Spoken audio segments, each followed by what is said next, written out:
So let's get back into our NBA preview. The next team we have up is the Denver Nuggets. This offseason, they add former 76er Jeremy Grant and former Oregon Duck Bol Bol to the team while losing Isaiah Thomas, Trey Lyles, and Tyler Lydon. What do you think of this Nuggets team? Well, and I guess the one player I'm not mentioning is last year's first-round pick, Michael Porter Jr., who is also a giant addition to the team. He is, and a guy you didn't mention is Torrey Craig. There are rumors out there that he's going to start for this team at the three because of some injuries that they have. Yeah, I mean, I think he's probably a placeholder for if and when Porter becomes what they hope he will become, but he is the giant elephant in the room talent-wise for a team that, is a piece away, I think, from realistically being a championship contender. And that would be the piece to me if he's able to realize even, let's say, 75% of his potential. Well, the NBA needs a fat superstar, and by all accounts, Nikola Jokic is trying his best to make sure that he is that guy.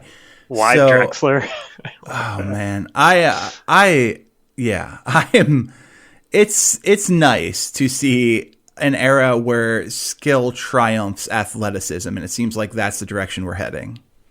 Yeah, no doubt about that. And I mean, there's definitely, I give it the analytics and like the advanced film technology we have some credit for that because, and honestly, the talking heads for promoting some of this stuff because Jokic is a guy that we kind of saw a similar version of him in Arvydas Sabonis, and I think that his passing and his ability to see the floor at such an odd height for a person with that type of vision it's been fun, and I think that it's opened up a lot of doors from a prospect perspective on how teams are scouting some of these bigger players.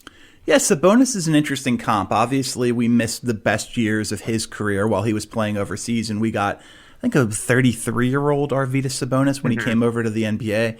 But genuinely one of the more talented guys who has ever played the center position. It's very similar in talent to a guy like Bill Walton, actually.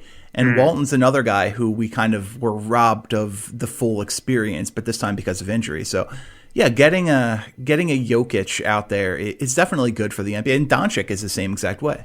For sure. Yeah, I mean, it helps. It helps evaluators and fans think of the league in ways that are less stereotypical. Like when we talk about these games, we rarely just say positions. I mean, yes, there have to be 5 starters on the court and they fit into some vague generalities, but I think Jokic is and Doncic even more so, is a great example of just sort of the hybridization of the league now. And I mean, Jokic has been probably the main guy to me that has opened doors because of his vision and his feel, which is what I'm comparing Sabonis to. I think just like from a frame and feel perspective, they're very similar. And unfortunately, after Sabonis, I don't think it caught on as much.